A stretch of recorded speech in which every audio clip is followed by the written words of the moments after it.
Bonjour, Wache Anin. Welcome to Lakehead University's Global Indigenous Speaker Series. We are very happy that you can join us this afternoon. Denise Baxter, Indigenous, Makwadotum, Martin Falls, and Donjiba. My name is Denise Baxter. I'm the Vice Provost of Indigenous Initiatives here at Lakehead University, and I will be your MC for the event. Lakehead remains committed to social justice and social responsibility. Lakehead University will continue to advance the Truth and Reconciliation Commission calls for actions and Universities Canada principles on Indigenous education. Lakehead University respectfully acknowledges that its campuses are located on the traditional territory of Indigenous peoples. Lakehead Thunder Bay is located on the traditional lands of Fort William First Nation and Mkiwaju, signatory to the Robinson Spear Treaty of 1850. Lakehead Aurelia is located on the traditional territory of the Anishinaabe. The Anishinaabe include the Ojibwe, Odawa, and Potawatomi nations, collectively known as the Three Fires Confederacy. Lakehead University acknowledges the history that many nations hold in the areas around our campuses and is committed to a relationship with First Nations, Métis, and Inuit peoples based on the principles of mutual trust, respect, reciprocity, and collaboration in the spirit of reconciliation. Before we begin, I would like to quickly run through some housekeeping items. Important notice of video audio recording of the Global Indigenous Speaker Series. Participants are reminded that this online event is being recorded. You're welcome to keep your screen on the dark if you would like and just have your name there. We are doing this to preserve a record of the event in the university's archives and to publicize and promote Lakehead University. By attending, you are agreeing to be included in the recording and its public dissemination of any media now unknown or later developed anywhere in the world in perpetuity. We will also, at the conclusion of Dr. Smythe's lecture, have a question and answer period. So I invite you to put your questions in the chat pod as they come to your mind throughout the lecture, and I'll work through that chat pod and moderate the Q&A period at the conclusion of her lecture. It is now my pleasure to introduce Elder Beatrice Fons Hines from Bictigong First Nation, who will share an opening prayer and a song. Elder Beatrice. Hi. So I'm going to light the smudge and send it out to the 4 directions.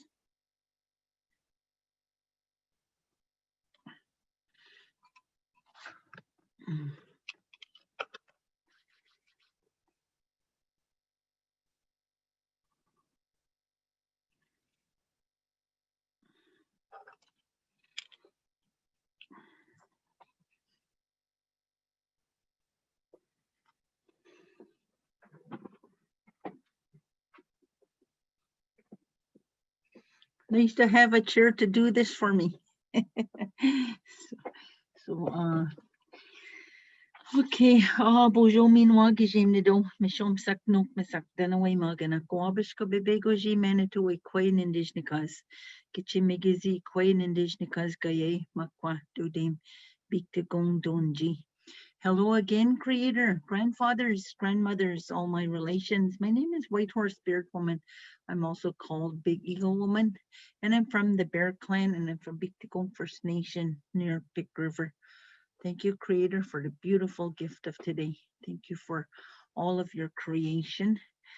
And I like to say this Ojibwe smudging prayer. Kije Manitou Joanna Mission Nongum Kagish got Creator, bless me this day. Jimino Nondawa Nije Anishinaabe. Jimino Nanag Gadawendaman to have good thoughts. Jimino Waba Magni Janishnabe. So to see good things in a person. Jimino Nondawagni Janishnabe. To hear good things from a person. Jimino Ganonag Ni Janishnabe. To talk good to a person. Shigo Jimino Wijawagni Janishnabe, so that I can walk with others in a good way. Miigwech Gije Manitou. Thank you, Creator. And so I'll sing the song Calling in the 4 Directions.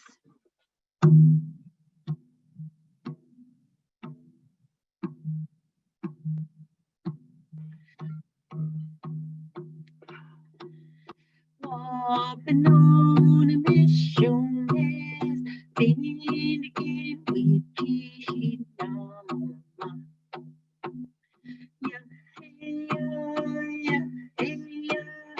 Yeah, hey, yeah, hey, yeah, hey, yeah, hey, yeah, hey, hey. Showing on a mission is begin again with Kishinama. Hey, yeah, yeah, hey, yeah, hey, yeah, hey, hey. Even on a mission is begin again with Kishinama. Yeah, yeah, yeah, yeah, yeah, yeah.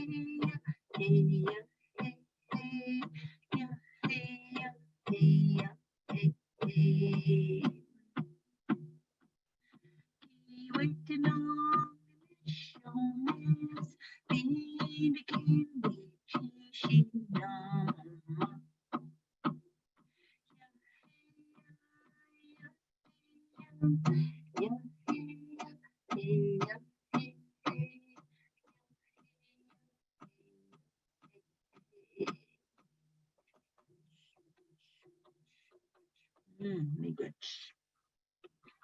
Me good, Elder Beatrice. That was a beautiful song and started us off, calling us in the four directions. So, me good. Thank you so much for that. It is my pleasure now to introduce our President and Vice Chancellor of Lakehead University, Dr. Maura McPherson, who will share some welcoming remarks. Thank you very much, Denise, and good afternoon, bonjour to everyone. And thank you very much also, Elder Beatrice, for your message, for your opening prayer, and for your song. I'm very pleased to be able to extend a warm welcome to everybody today to this presentation, part of our Global Indigenous Speaker Series, and also an event that's being held during our Lakehead University Treaties Recognition Week.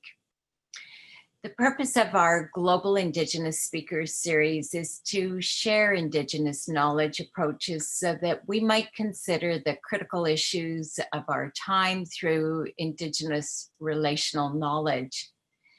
Indigenous knowledge systems offer alternative approaches to contemporary challenges and provoke insights on the resiliency, sustainability of current philosophies, structures, and systems. Lakehead Speakers Series highlights the theory, research, and practice of Indigenous scholars from around the world. Last month, our first speaker was Mr. Kokampech, and reading from a selection of his beautifully expressed poems and essays, he shared his ideas on the importance of ancestral knowledge and customs. And today, we're really looking forward to our very special guest speaker, Dr. Wendy Smythe, who will share her own knowledge and experience with fostering inclusive research and education practices. And I extend a very warm welcome to Dr. Smythe on behalf of Lakehead University. Before I turn it back to Denise, I'd also like to acknowledge the work of Denise Baxter, Vice Provost Indigenous Initiatives, and of James Aldridge, our Vice Provost International, and to each of their teams who have been developing and organizing and now hosting our 2020-2021 Lakehead Global Indigenous Speaker Series. So thank you to each of you. And with that, I'll just say thank you, Miigwech, and turn it back over to you, Denise. Great, thank you. It is my distinct pleasure to introduce Dr. Wendy Smythe. I had an opportunity to meet her last year, and she had newly relocated from the beautiful coasts of Alaska to the coast of Lake Superior, just to the southwest of us at University of Minnesota, Duluth. She comes to us with a gift that we are all looking forward to sharing in today. And I would like to invite you to do a traditional acknowledgement and opening as well. I do not speak any Haida, and when I was looking at how to pronounce it, I was thinking, I'm not even going to try to attempt that. But I would like to, offer those things and to welcome you, to our session today at Lakehead University. So. Hawa, dangat kalagan for the invitation. Yeah, I will do a formal introduction. Hadalas, et unt is ons die goede lagen, die hadas hatagen, gst akas gustri alagen, stastis die guai kaigan ai uijang, die klingwai klakia aigagen, stahlua hinudekeong, Wendy Smythe, Yatsai Kith, Hinodekeong. Donna Douglas, Di Al Uijung. Alec Ruth Douglas, Di Chin Di Nanu Ijung. Sam Elsie Douglas, Di Chin Di Nanu Ijung. James Annie, Di Chin Di Nanu Ijung. Sanuhut Kate, Di Chin Di Nanu Ijung. Hikta Handalaist with Ijung. So good people, I'm happy to be here with you today. I'm of the Haida people from Southeast Alaska. I'm of the Eagle Moniety of the Fish Egg House. And I told you that I'm an observer of the world. I'm an Indigenous scientist. My Haida name is K'stahlua, and you have to be able to say my name before you can ask me a question today. My given name is Wendy Smythe. And as most of us from Indigenous communities, we're not individuals. We are part of a family and a community and a nation. And so I told you that I am the daughter of Donna Douglas, the granddaughter of Alec and Ruth, the great-granddaughter of Sam and Elsie, the great-great-great-granddaughter of James and Annie, and the great-great-great, how far am I in there? Granddaughter of Chief Sanuhut and Kate. And my nation is from Heidelberg, Alaska. And I thank you for this opportunity to talk with you today. I will start sharing my slides now. Let's see if I can find them. And there we go. So we're going to go on a journey today. The title of the talk is what I had just said, part of it. Die Klingwai Klakia Aigagen, I'm an observer of the world, fostering inclusive education practices from K-12 education and beyond. And so we're going to go on a canoe journey today. And I'm going to walk through some of the work that I've been doing and tell you a little bit more about who I am, what I do, and hopefully encourage our young people and our scholars, our cultural practitioners to be change makers in our communities and in our world. But I do want to start, well, if I can advance my slides, with a land acknowledgement that Lakehead Thunder Bay is located on the traditional lands of Fort William First Nation, signatory to the Robinson Superior Treaty of 1850. That Lakehead Aurelia is located on the traditional territory of the Anishinaabe. The Anishinaabe include the Ojibwe, Odawa, and Potawatomi nations, collectively known as the Three Fires Confederacy. I also want to acknowledge that I am speaking from the University of Minnesota Duluth, which is located on the traditional, ancestral, and contemporary lands of Indigenous people, residing on land that was cared for and called home by the Ojibwe people, and before them the Dakota and Northern Cheyenne, as well as other Indigenous peoples since time immemorial. I want to acknowledge this because I am thankful that you're allowing me to share my culture and my language on your lands. And so thank you for the invitation. Let me start by telling you who I am and where I come from. Di Hadas Hatagan, I'm of the Haida people. These pictures are of my great-great-great-great-great-grandparents. The top picture circled there is Chief Sanuhut and Kate, and my great-great-Chana grandfather, James, and his wife. And the next image circled there is my Nana Elsie. I was fortunate to grow up knowing her until I was 19, I think she was almost 100 years old, and she taught me so much.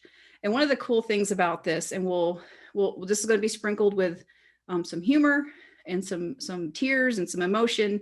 But one of the really interesting things here is my daughter's always asking me, how come I always look so angry? And I told her that's just me smiling. And as you can see from my ancestors, this is how we smile.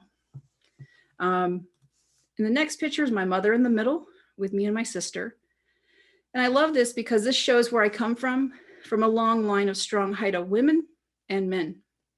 And I bet never in their life did they imagine that this awkward 13-year-old kid would be their future. That's me at 13 years old, living in Heidelberg. And I'll tell you how old I am. That's me sitting there playing Atari, playing Frogger, when Atari was the coolest thing around. Never did this 13-year-old with the awesome haircut, large glasses, and unicorn rainbow shirt envision a future where she would be a cultural practitioner within her own community. Never did she imagine that she would be an oceanographer and an environmental scientist and a geoscientist. Never did she imagine she would be an activist and getting to engage, having the opportunity to engage in national protests. This is with the Indigenous climate change march in DC. And the biggest honor is never did I imagine that I would get to be a mentor to people from my own community. This is where I come from. This is a few pictures of my community. We are water people. We're people of the forest and of the air. We're there and support each other. We tie our culture and we take our culture as a gift as it is. And we're working to reclaim that culture as well as become more, to bring knowledge back to our community as scholars. My work spreads across several different sectors. As we know, Indigenous people, we're holistic. We see the world and how everything is connected. And I started on this journey as a scientist and naturally started branching out into Native education and then policy and practices. So my research is in geoscience, looking at iron and manganese groundwater systems and biominerals and biogeochemical cycling of elements. And along that journey, I had a need to go back home. So I went home and started a Native education program where we coupled the geoscience with our traditional knowledge systems to show students that what they know is science, that our traditional systems are rooted in science and they're tens of thousands of years old. To tie in language and culture and to produce curriculum for the students as well as the teachers. And with time, I ended up translating over to another sector, looking at policy and practices, where I did 2 years as a AAAS fellow at the National Science Foundation in both the directorates of education and geoscience. So tying my passions together, getting an idea of what are the diversity initiatives of funding agencies, how do they evaluate proposals, what's coming in, and to be able to engage with program officers in a meaningful way to talk about diversity recommendations. And so I'm going to talk across these different sectors today. And I'll do a brief discussion about the type of science I do. This is in my home community. I'm very fortunate to have a research site right outside within an hour of our community. And this is looking at a groundwater system that the water is enriched in minerals. And it comes out in these little cold springs. As you can see in the bottom left image, there's water coming out of there. The color is from iron and carbonate. And then there's microbes in there, bacteria. And so I look at this entire system, looking at the geochemistry and the microbial communities, but also tying the site to traditional knowledge. And there's a history of this site. Because of the chemistry there in the river, there's not a lot of fish running up it. They have a strange cycle. They don't run every year. And so it's an interesting site to look at and then to tie in some of that traditional knowledge.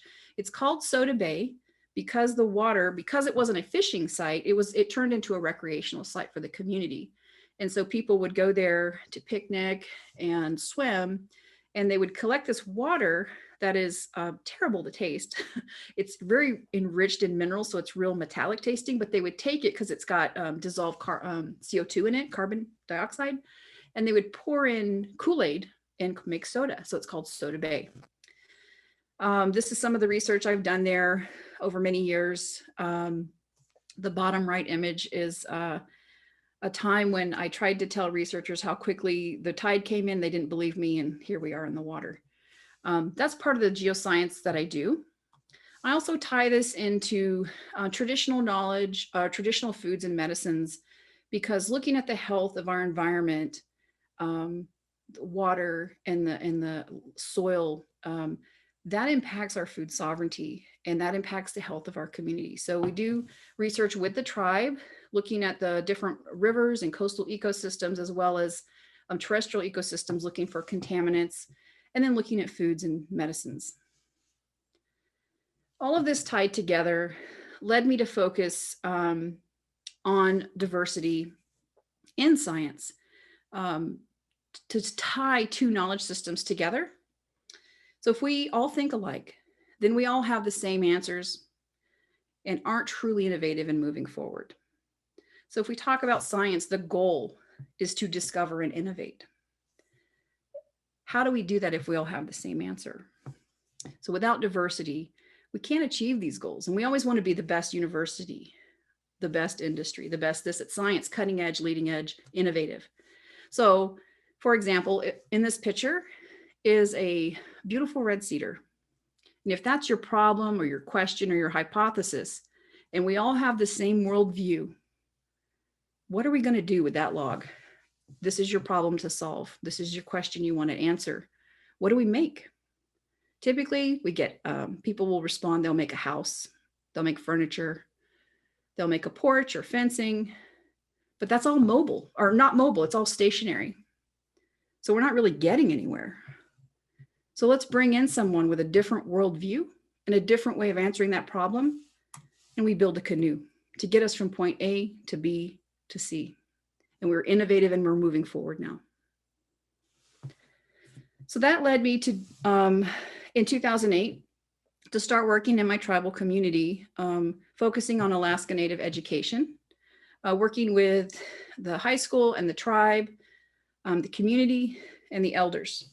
And the goal was to create culturally aligned STEM or science education program for K-12 students while providing cultural background for practitioners in an ethical and responsible, respectful way.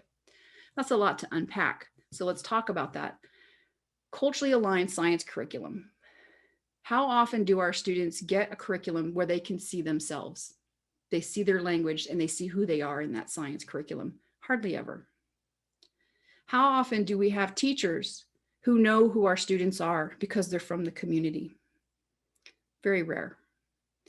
And how do we take our traditional knowledge and use it in an ethical and responsible and respectful way, with the correct meaning making and with the correct permissions that we need to use that knowledge? So this is one of the things that we worked on, is developing curriculum.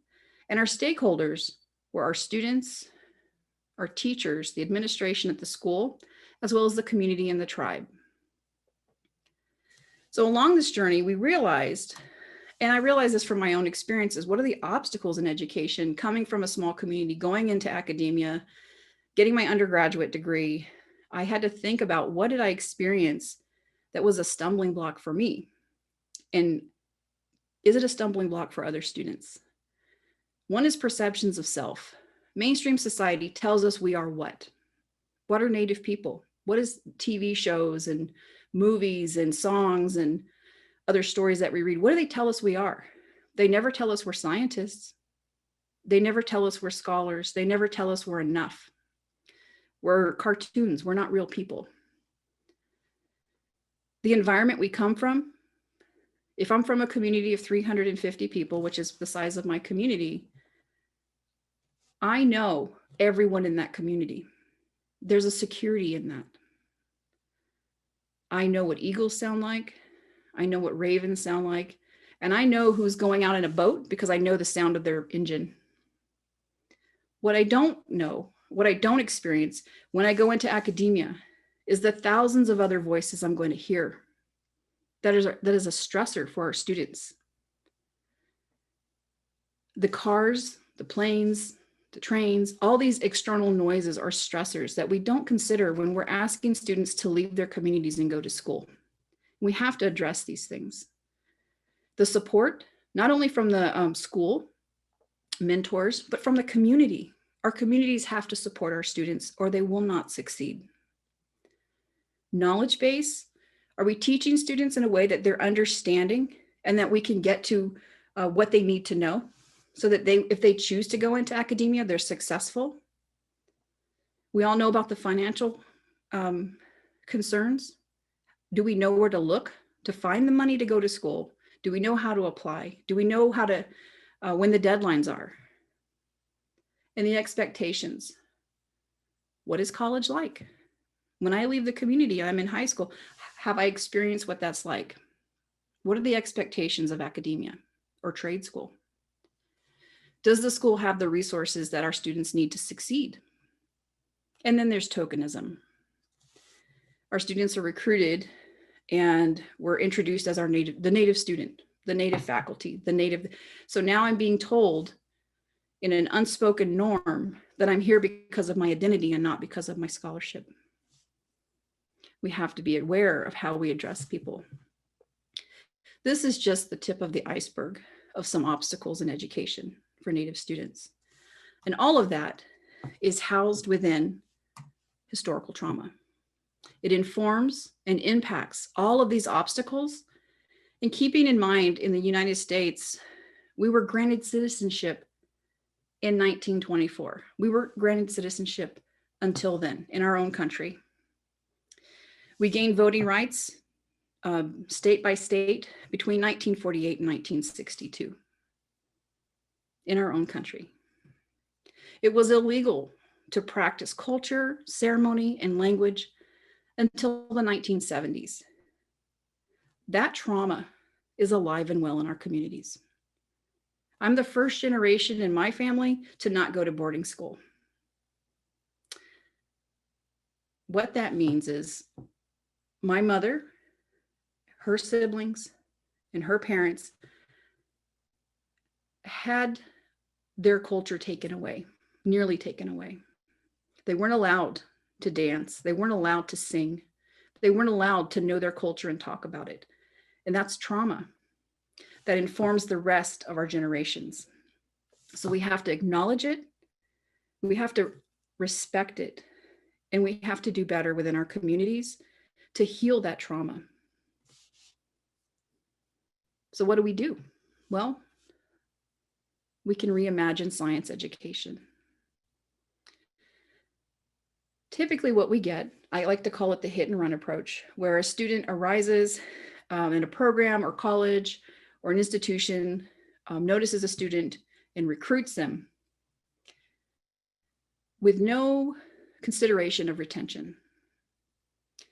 And what happens to that student once they're recruited? Do they succeed? If they do, great, they're a number, okay? That's tokenism. If they don't succeed, they go back home and they have been part of this system of social damage. And they will talk about that experience. And one person can impact 10 people and impact 10 more people. So now we're perpetuating this historical trauma tied to education. But we never check back. And when I say we, I'm talking about programs or academia. Never check in to see how are those students doing? Can we retain them another way? They're just let go and replace with another student. We have to stop doing that. We have to take a new approach.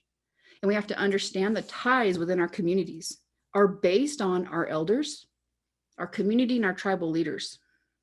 And we have to work with them and say, what do you need our youth to know? What do you want them to know? And what can we do to facilitate that change? From there, we work in the school system and where students built peer groups. And then from there, the students self-selected to be part of academia, to be part of research. That's a new way of approaching our communities because now the students are selecting to do it and telling us what they need, and we can provide those needs. Throughout the program, we've held science fairs and parent nights so that not only did the elders in the community inform us on what was needed, they got to come in continually and see what the students were doing. So we would go in for a week, do some science experiments in class, and then at the end of the week, the parents would come in and the students would get to show what they're doing. What this does is it reinforces the relationship between the community and the teachers, who have a difficult time usually integrating into the community because it's likely the first time they've ever been the only one, right? They're the only person not part of that culture, and they don't know how to integrate. So we're building this relationship so that the teachers and the parents can work together for the success of their student, of their child. One of the other things we did is we worked with mentors from the community and from intertribal collaborators. And what we've been able to do is provide internships from different institutions such as Michigan State, Oregon Health and Science University, University of Alaska, and with the tribe, to give students that opportunity to not only learn science, but to incorporate it into the needs of the tribe. And that's workforce development for the tribe, so that students can come home and have a job and have job security. When we talk about addressing that environmental stressor of noise and sound, a sense of security, going into an environment where you know everyone to where you know no one. We take students to ACES, the American Indian Science and Engineering Society Conference, since 2009. Excuse me. We've had 41 students attend that conference. They travel in a little cohort. And so there's safety, there's security there. They have other people they know to go into those conferences and navigate. And they get to go back home and unpack and think about what they experienced. So by the time they're ready to go to school, they've already had these experiences. It's not brand new. We've recruited and worked with 12 Native mentors from several different nations, Dene, Anishinaabe, Nez Perce, Acoma Pueblo, Tlingit, Lummi, Choctaw, Cherokee, and Hawaiian, and we welcome more. I've also worked with non-Native collaborators, and that was in an effort to show people who we are. We're real people. We have a distinctive culture and language, and we have a lot to offer this world. I've been able to bring 11 researchers, 18 students, graduates, and undergraduates, and 2 program officers from the National Science Foundation have come up and visited the community. So what we did is we started designing curriculum to encourage students to see themselves as scientists, to see their culture reflected in that science, their language, and their community. And to give teachers this worldview steeped in the way the Haidas see the world. And it's standards aligned. And so we used a nested approach with culture as the core and the foundation of the curriculum. We tied in language with instruction because our words have different meaning than in English, right? They mean different things. And then we created curriculum in collaboration with the tribal community and the elders in what they thought was important for us to teach the students and how to teach them. And we did this all within the community. So it was place-based and inquiry-based. And we worked with 2 youth from 2 Haida youth. On the right is Harley Bell Holter, who worked with us to provide traditional stories for the curriculum. And on the left is Lauren Smythe, who provided the artwork and the illustrations. So what we did, we took our traditional knowledge, which is on the left. So if we talk about, so we're looking at the baskets here, a spruce root basket and a cedar hat, and then a river. This is all part, we know what this is when we see it, but how do we deconstruct that to teach science? Because as you know, or if you're a teacher or faculty or a student, if you start talking about pH and chemistry, what happens? This happens, a lot of head bobbing, right? It's boring. It doesn't connect to my worldview. Why would I listen to this? So we say, okay, let's take a step back and find a way to engage our students in a way that they're willing to learn it, and then it makes sense to them. Because if it doesn't make sense, what is the point? So let's talk about the spruce fruit, excuse me, basket. If you ask a student, where do you get the basket? Where do you get the roots? They'll start describing the forest or the type of soil. So now we're in botany, we're in biology, we're in geology. It needs sediments. It needs, has to be low pH, because if it's acidic, or it can't be low pH. If it's acidic, it'll make the roots stringy. Oh, okay, let's talk about that. What does that mean, acidic? And now we're talking about pH and chemistry. When we're weaving, we have to understand and know algebra. All of this knowledge is presented in a holistic way, but we can deconstruct it into the individual parts of Western science disciplines. And so that's what we did. And so we started creating curriculum using a traditional story, and then pulling parts of that story out to teach climate, to teach ocean acidification, to talk about evolution, anatomy, and physiology. So an example on the left is a picture of Raven. And he's hopping around the beach. He's bored. He's a trickster. And he finds this massive clamshell and he opens it up. And there's people in there. And they come out. They've been in a clamshell. They're pale, pitiful, pathetic things. And so he calls the other supernatural beings, bear and seal and deer, to look at him. He's so proud of his discovery. And they look at him and they're, oh, okay. Ooh. Bear says, I'm going to give you some hair. I'm going to give you my fur so you have hair, stay warm. I'm going to give you my claws so you have fingernails and toenails. Seal says, I'm going to give you my flesh so that you have food, as does deer. So in that little bit of the story, that change from this pitiful, pale, thin thing that came out of the shell to what we are today with hair, fingernails, that is evolution. So we use that to teach evolution. And then we tied that into anatomy and physiology. So the evolution is based on looking at clams and shipworms, which are both bivalve mollusks. And they have different, there was a divergent evolutionary event that happened. They have the same type of shell, but they're different structurally. Their body form is laid out different. So we tied that then into anatomy and physiology. So that would be 11th and 12th grade curriculum, tying in culture. So now I understand two ways of seeing the world, and I can see a story in the science. That's relevant to me as a student, right? And then also teaches our teachers who we are, how we see the world, so that they can engage with our students in a meaningful way.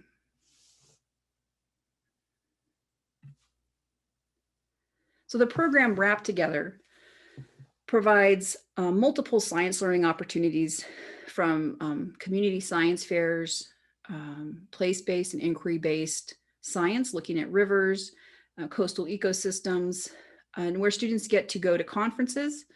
One of the conference, they go to ACES, and one of the conferences we got to meet Dr. Evan Adams, or as you may know him, Thomas Builds a Fire from Smoke Signals.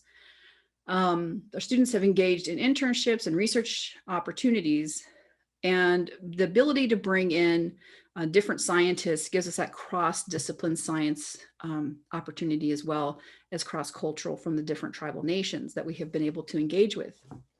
So that'll lead us to building an education model. And so acknowledging that there's multiple ways of knowing. So if we look at this image, it's traditional knowledge. What is there? What is that a picture of? Well, it's something woven out of cedar. So knowing that there's cedar there is botany, biology. The pattern is based in math. Knowing where to go, knowing the type of soil and environment it's going to grow in, environmental science and geology. That we go out together to harvest, social science, and that we respect and acknowledge the spirithood of the forest when we harvest is our spirituality. It's all in there in one sphere. This is how our students understand, excuse me, and see the world. When they go into academia, though, it's very different, right? It's compartmentalized and not connected together. So what we have to do is teach the students two ways of knowing so that they're successful when they go into academia. So they don't have to learn at the last minute how to see the world in two different ways, but to understand that there's another knowledge system that sees everything compartmentalized and not connected together. But this isn't the end of this model.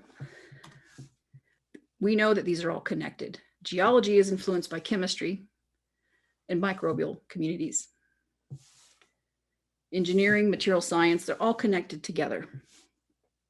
But we also have to connect their traditional knowledge to these different knowledge systems. So now we can address problems in questions in a holistic way, tying in distinct disciplines with our traditional knowledge. There's a few things to come into play here, though, when we have knowledge, create these knowledge systems. One, we have to respect the intellectual ownership of that traditional knowledge, and we have to seek the permissions to use that knowledge. We have to acknowledge that our traditional ways of knowing were created tens of thousands of years ago and is still relevant today. We have to acknowledge that when Western science takes traditional knowledge, that it's not a new discovery. It's existed since time immemorial. And when a non-Indigenous person takes our knowledge systems and wants to learn about it, it's important to learn who we are so that they can have the proper meaning making and they can interpret that knowledge from the worldview it was intended and can't be redefined. Okay. So what happened during this project? Moving along the way, we started seeing community change. In the second year of the program, I asked the students from 5th to 12th grade, and there was about 75 in that cohort from 5th to 12th grade. I want you to close your eyes and clear your mind, and I'm going to say a word, and I want you to write down the first three things you think of. 75 students had the 7 words. So there's a lot of repetition in there. But what we see is white was the most dominant word they said. Male, lab coat, glasses, bald, crazy hair, old. When we look at the number of Indigenous people in science, and we look at what society tells our students they can be, we see that they don't see themselves in science, because not one student here, none of our females identified as a scientist, and none of our students identified as a scientist. And at that point, I realized I had done a disservice to the community. I wanted so badly to show people who we were and educate them on who we were and that we're real people and we have a beautiful culture and we have knowledge systems and language, and we have a lot to offer this world if people would just listen. That I didn't consider the needs of the students. They needed to see that there are Indigenous scientists. And that's where the mentors came in from other nations and other disciplines. And so after 1 year of having some of my colleagues were Nez Perce engineers, Acoma Pueblo, educators and geologists come in, I asked the students again, what's a scientist? And we saw a change. They expanded their definition of a scientist by 19 words. But what we see change here is now our girls, our females, are identifying as a scientist. What a shift. We're seeing Native. So now Native people can be a scientist. We're seeing respectful.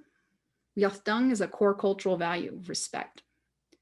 And the coolest part of this is the smaller the word, the less it's occurs in their what they described. But right here, curly hair, tall and short. Those are personal descriptors. This is a student who said, I'm a scientist, not just someone else. And I have curly hair and I'm describing myself as a scientist. That is a shift in ideology. That is a shift in what a student can be. It is beautiful to see. Now in the community, there's an expectation that students will go to college or trade school or some way use their gifts and talents to better themselves and their community. What we saw over 10 years, in the red is the cohort that I worked with for 10 years. In the gray is the cohort before we came into the community. And what we see is before this intervention, 19% of people from the community were attending college, 5% were graduating. At the time this data was created, 60% of our students were attending college. That's a huge shift. What we saw also was social behavioral changes. Early childbirth rates went down from 32% to 16%. And addictive behaviors went down from 45 to 16%. And I feel like this is based in an identity, a shift in identity of I can and I am enough, and I will do this, which is not something mainstream society tells our students. Well, we can't just work with our students. We have to prepare academia for our students, right? We have to prepare society for our students as we're preparing our students for academia and society. So that led into the next phase of this canoe journey of preparing materials for faculty and researchers. So we developed a workbook, a toolkit for faculty. When you take students out or when you get students that come into your classes, how do you engage with them and to understand they see the world differently from you? And it's okay. It's not wrong. There are multiple ways of seeing the world and experiencing it. Currently, I'm working on a project called the Indigenous Women's Water Sisterhood here in Duluth, working with a cohort of Anishinaabe women. And our goal is to take traditional knowledge and couple it with education, social science, and science. And so we're reaching across these different stakeholders again. We're creating curriculum around Lake Superior for K-12 and using Anishinaabe and Dakota worldviews and their connection to the lake. We're working with faculty and researchers to provide a toolkit to, again, recognize working on the shores and in the lake, there's a historical and spiritual connection of the Indigenous people of this land with that lake, and it should be acknowledged and respected. We're also working with the city of Duluth to create 2 to 3 signs along the Duluth waterfront that is in both English and Anishinaabe to engage with the general public so that they understand and recognize that there is a historical and spiritual connection to this place. We're also working to create an outdoor learning space for students and for a place for ceremony. Some of this work also translates to empowering tribes with language and culture reclamation, working with tribes to develop a code of conduct for researchers when they come into our communities, to develop, excuse me, robust memorandum of understanding with researchers on what can and cannot be shared, what can and cannot be reported, and that the community is engaged and the tribal leadership and elders are engaged in that research project from beginning to end. And to develop tribal internal review boards. So working with tribes to develop these things, because oftentimes we forget to tell our tribes and to work with them that they have the power to allow us to be on their land to work.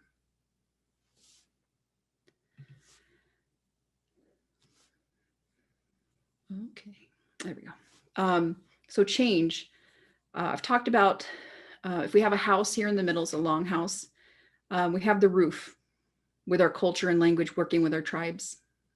One of the walls is working with academia. So one of the projects I'm engaged in is called the Field Institute, Fieldwork Inspiring Expanded Leadership and Diversity.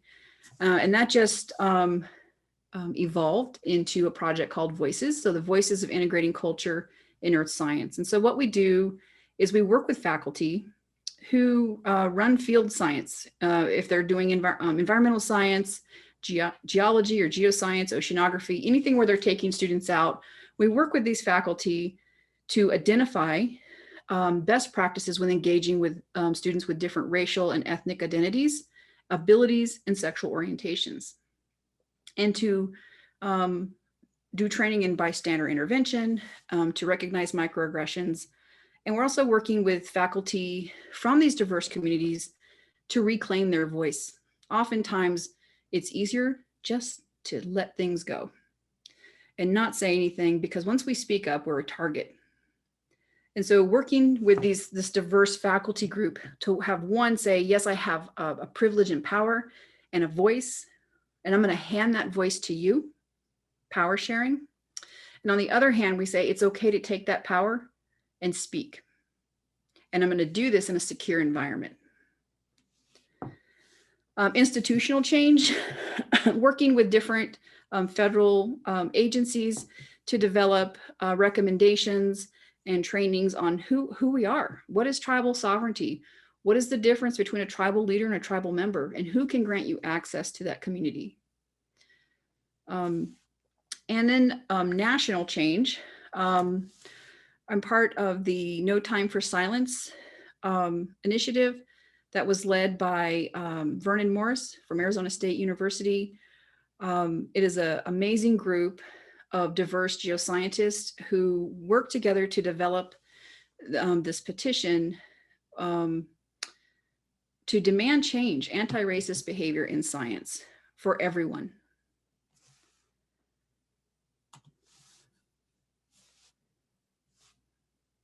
So foundational change.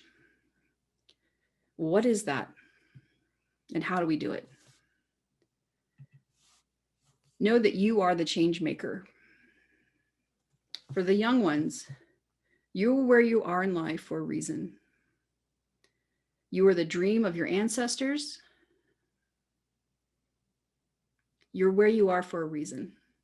Easy or hard, there's a lesson to learn, and that lesson will empower you to bring up the next generation. So how do we make this change? First, we identify the need. What is the need? Is it within your peer group, with your community, your department, your institution? What is the need? Learn the culture. What is the culture of that discipline? What is the culture of that department?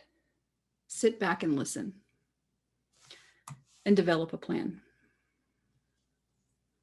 What are you going to do, or how do you see yourself addressing that need? Be brave. It's not easy to suggest or affect change, especially when it has been institutionalized and requires a change and a shift in ideologies. But know that when you suggest a change and you get an instant argument, they heard you. They heard you. There's no reason to argue anymore. Let it, thank them for listening and be on your way. They heard you. If you think about the fight or flight response, right? If something's chasing us, our heart rate increases, our respirations increase, so we can get away. It's the same with our worldview. When we challenge one's worldview, we have challenged the way they see themselves surviving. And you will see an increase in respiration, flushing of the skin, increased heart rate. That has gone to their midbrain, and there's no arguing there. They need time to process and push it to their prefrontal cortex to reason through what you were saying. And arguing is not going to help that. Thank them for hearing you. They will come back to you, I guarantee. A day, a week, a month, a year, they will come back and engage in that conversation with you. Find your voice. Speak up. Change does not happen without a proponent. But always remember to be respectful. Part of finding our voice is recognizing that these issues they're emotional. We're not supposed to be here. Why are you here? What are you doing? What is the purpose of this? We don't think this way. It gets emotional. And my auntie told me, don't cry and don't ever put your head down. Haida women don't put their head down. You can cry when you get home, Because if you cry, they're not going to hear what you're saying. They're going to see your response, and they're not going to remember what you're doing. From there, facilitate change.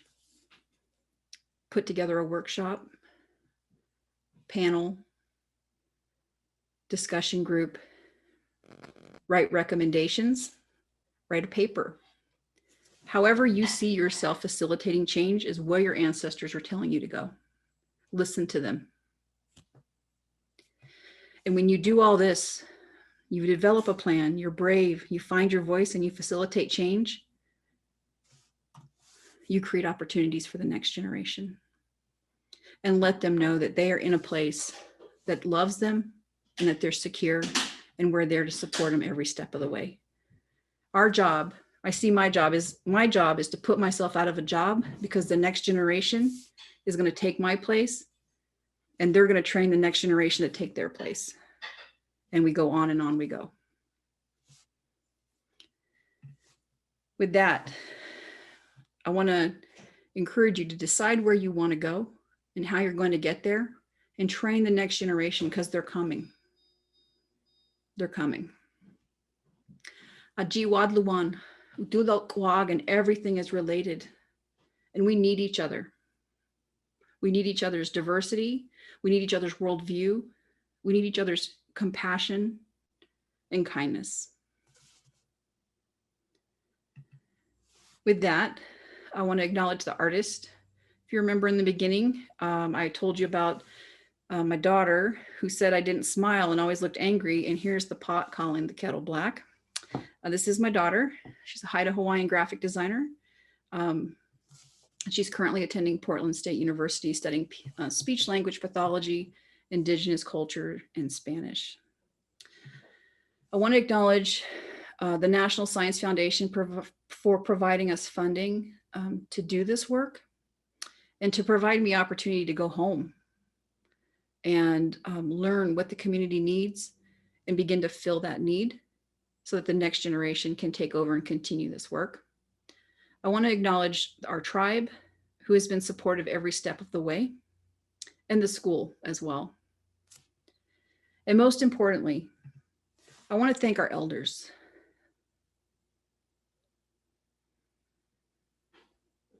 Who have guided us every step of the way. Their love and support, encouragement and kindness has made this work possible, and has taught me how to be a better Hadas woman. Hawa, dangat kolagan. Thank you very much. Apologies.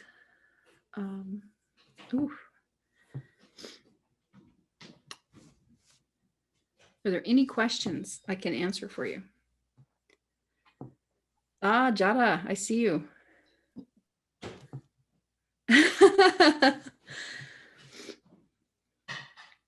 We have a question from Robert Giardin. The question is, have you ever encountered a situation where traditional knowledge didn't align with current scientific knowledge, and how did you handle the situation? Yeah. All the time? Yeah. There's going to be instances where they don't align, but they're not the same knowledge system, so they're not going to. But what we can see is hints of reflections of both of these knowledge systems together, right? One is not going to replace the other, right? And they're not meant to. They are independent knowledge systems, and they were derived in, let's say, a strand of similar and different ways of seeing the world, similar and different ways of investigation. But we can always find ways, if we look at our traditional knowledge, of seeing a discipline reflected in it. As you were speaking, and I had a colleague who actually sent me a quick text too. She said, "Can you talk about this a bit more?" But we have, and I'm sure you're probably familiar with Elder Albert Marshall's work on two-eyed seeing. He's a Mi'kmaq elder. And so as you were speaking, and you just articulated that again, that the two different knowledge systems, two inherent ways of seeing the world, two different experiences with life and science, I guess, if you want to put that with it.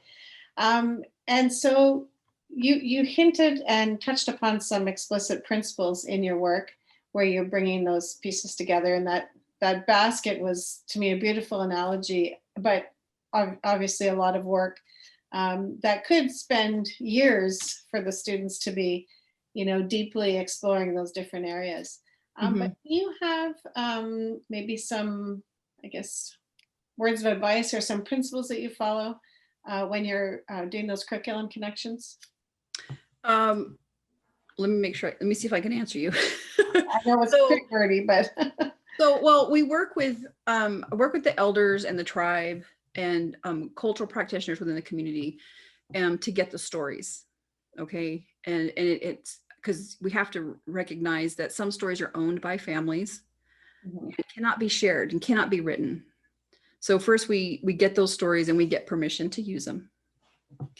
And then that's up to the having a different, so with the geoscientist part of it, I see the geology and the water cycle and environmental science. And so I work with some of my colleagues from different disciplines to say, what do you see here? And so we have these discussions about it. And then that curriculum gets pulled together because I'm not an engineer. So I work with one of my colleagues who's an engineer and say, what do you see in this? And so start to recognize that a canoe being carved out of a tree trunk is engineering.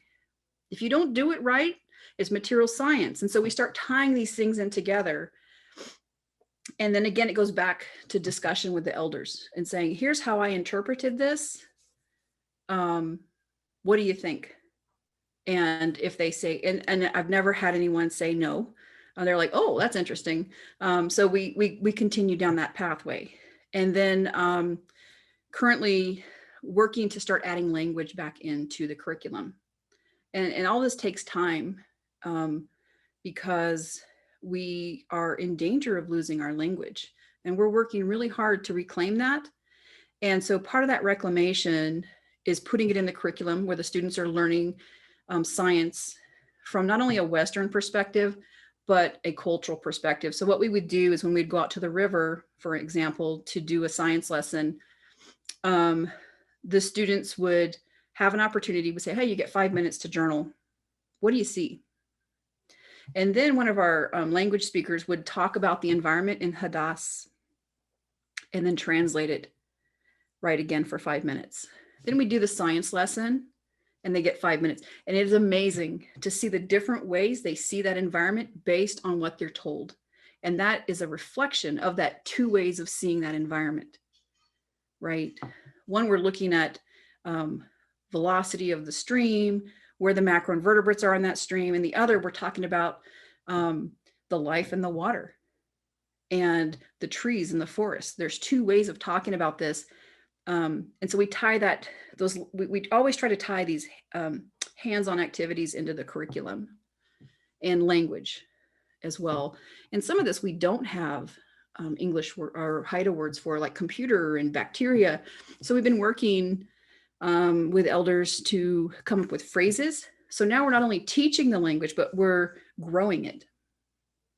And so that's part of the process that we go through. And then we work with teachers to make sure that it's standards aligned so that they are meeting their requirements for teaching it as a science class. Does that answer your question? I think so. Yeah, thank you. It's a long process that we have to kind of work our way through. But it can be, and what I tell the students is, don't worry, I'm learning this too. So let's just go learn it together and remove that positionality. It doesn't need to be there. I'm just a Haida woman trying to teach kids science. Let's go do it, so. Now you had, obviously you're now living for the most part of your year just south here in Duluth, but you do go back to your community, and I'm not sure if you're in the water only in like a May to September kind of time, or if the water's a bit warmer and that extends a bit. But when you're working with the community, and you mentioned the schools, how do you pull, or how do you help facilitate pulling that school curriculum together with the time the students can be, maybe it's summer, Maybe it's, a week on a break if they have some of our school systems here have hunt camp weeks or spring goose hunting break, or, those different things based on our traditional practices of food harvesting. So I'm wondering if you can elaborate a bit on sort of how the timing of the project unfolds over, I'm seeing over a decade here. I think I read 13 years in your bio, but how do you help facilitate that so that it's an ongoing embedded process of learning all year round, not just for 1 week in the summer or however? Yeah, that's a good question, because that's a hard one also, right? So it's depending on the position that I am in my job. So whether I can go 2, 3, or 4 times a year or once a year. So I am in and out of the community, but I'm constantly working with people to develop the curriculum on a continual basis. And then when I get to go home, I sit down with 1 or 2 of the teachers, and we try to go through it together and discuss what's missing and what needs to be added in. So it's a continual process moving forward. And so right now we have 5 chapters or 5 lessons that we're working on. A lot of what I do when I'm in the community is hands-on inquiry based. So we go out and monitor streams, or go into the muskeg and look at plants, medicinal and traditional plants. But it's just a continual iterative process. And it's because that dislocation from being there makes it hard to have that one-on-one time. So it's a lot of emailing back and forth and saying, oh, this doesn't make sense, because I am not a curriculum writer. It is not easy to do. And so I'm the field scientist that takes kids out and has fun. And I'm like, there you go. Good luck. But we do provide, we've provided some training for teachers to continue teaching it throughout the year. And we've provided the resources. So we bring in the handheld data loggers. We have a sensor and a stream that's doing 24/7 monitoring. That data gets downloaded and modeled so that we can look at modeling of tidal events in rivers and tie that into fish spawning. It's a continual process, but it's with me being in and out of the community, it gets a little spotty sometimes. A challenge, but Yeah. sounds like you found a way to navigate it quite well with your community. And you mentioned many other partners that you work with as well. I just had another question just around Indigenous governance. You spoke about a little bit around, I would say, from the visiting Yeah. into a community, who has the ability to, extend the official invite or to approve it, as well as researchers and research practices within communities. Yeah, so some of that just recently came onto my radar. When I started working in the community, I asked permissions and we put together a memorandum of understanding. And that was all I was ever aware of or concerned with until the last few years. And so as you continue this work, more problems pop up, right? And so part of that came from my fellowship at the National Science Foundation, where I would have program officers say, hey, look at this proposal and tell me what you think. It's for a Native community. And then looking through it and recognizing that some of those letters of collaboration was from a community member, but it was on tribal letterhead. Oh. And so those are not the same thing, right?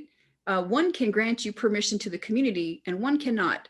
And so what happens is, and this is where I started getting involved in it, is if we have researchers applying to work with communities without proper permissions, one, they're working on us, which is not okay.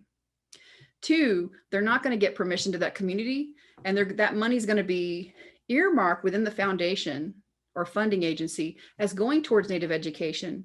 And we're not going to see the shift because they can't work with the community. And then eventually what happens? They quit providing funding for these initiatives. Right. And so that started pulling me into going, oh, okay, so people don't understand the difference between tribal member, tribal leader.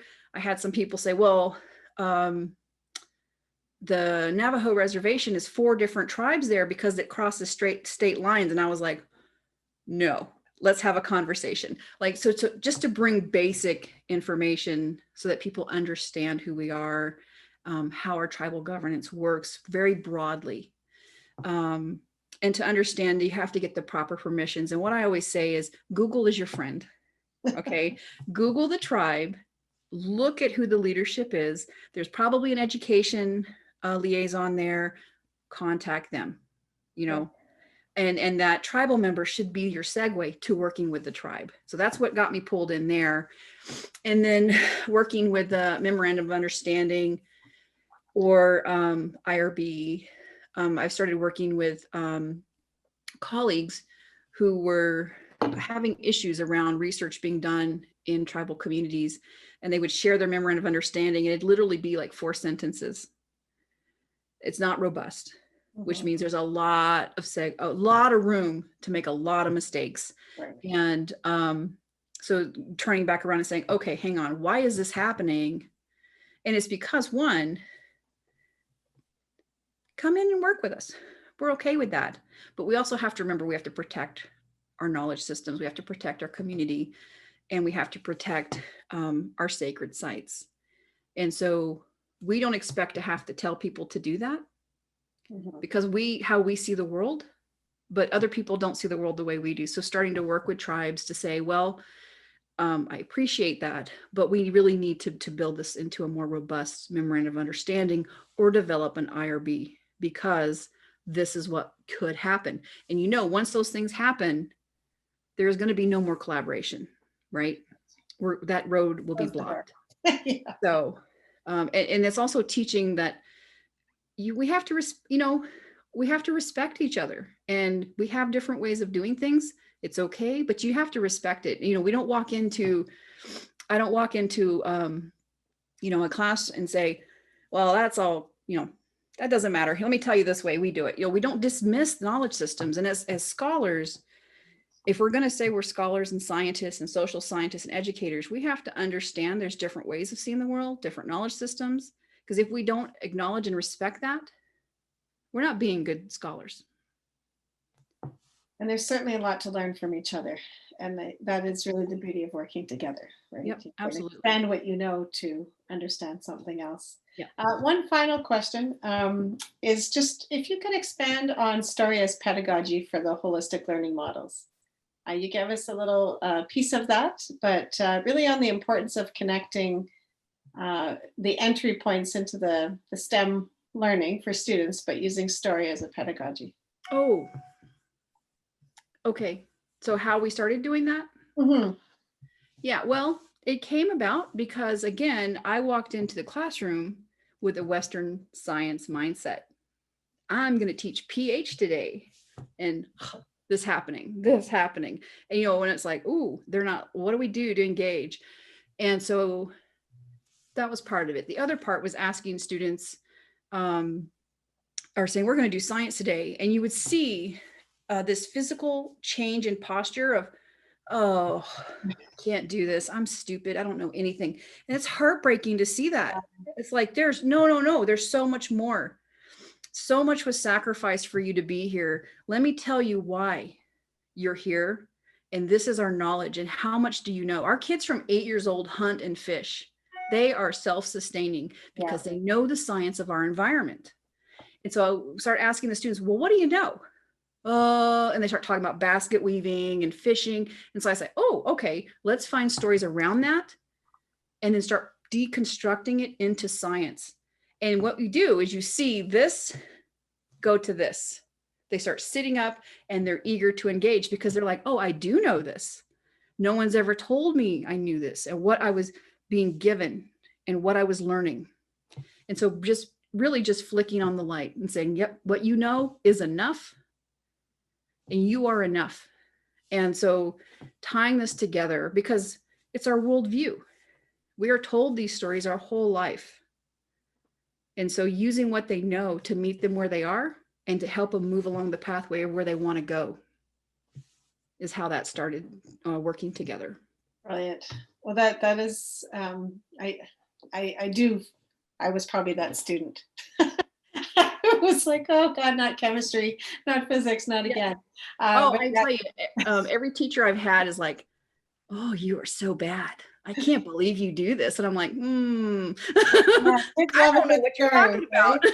yeah. And really, I think acknowledging those strengths that they bring, and the stories of their family and their community and their land that they know.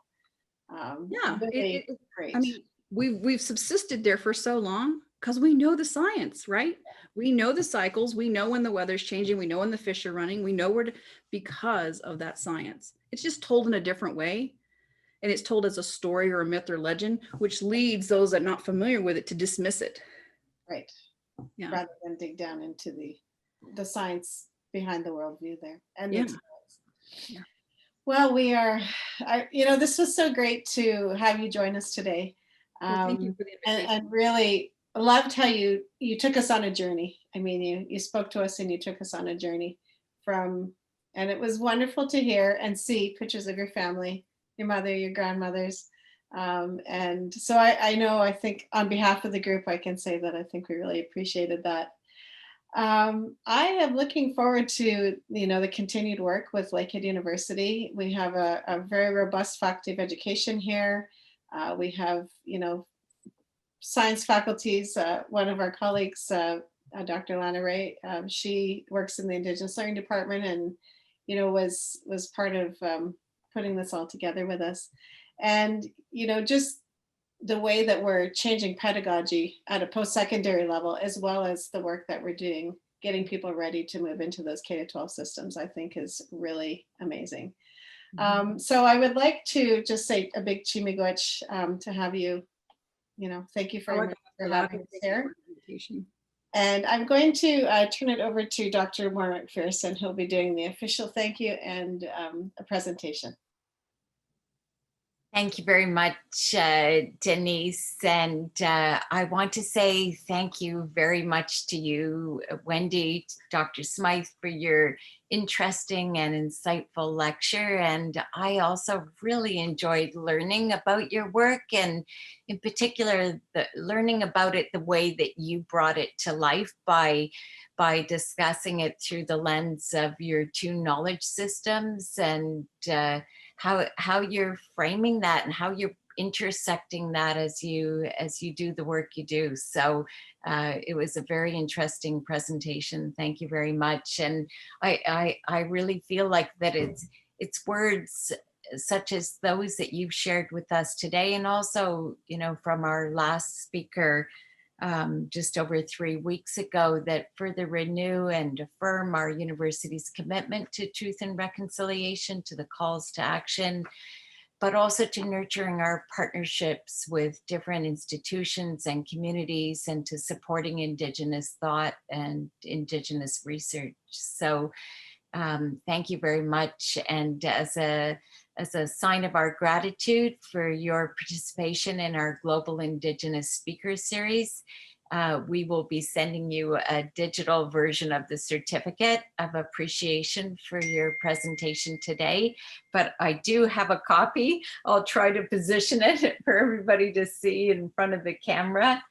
But we're really honored to be able to present this to you, Wendy, and look forward to you receiving it as a way of us saying thank you for giving us of your time and sharing all your work. And I also wanted to just very quickly mention, when I was acknowledging earlier the coordination and the organization and all the work that's being done to host our series. I acknowledge Denise and her team, and James Aldridge and his team.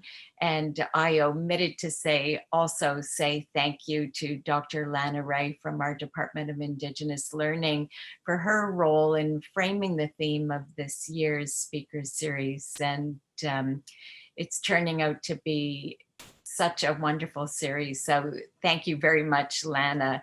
So thank you again, Wendy, and I'll turn it back over to you, Denise. Again, we'll stay on for a few minutes, but we'll stop the recording in a moment. But I just really wanted to thank you again for joining us today, and again, look forward to our continued work together. So thank you for the invitation.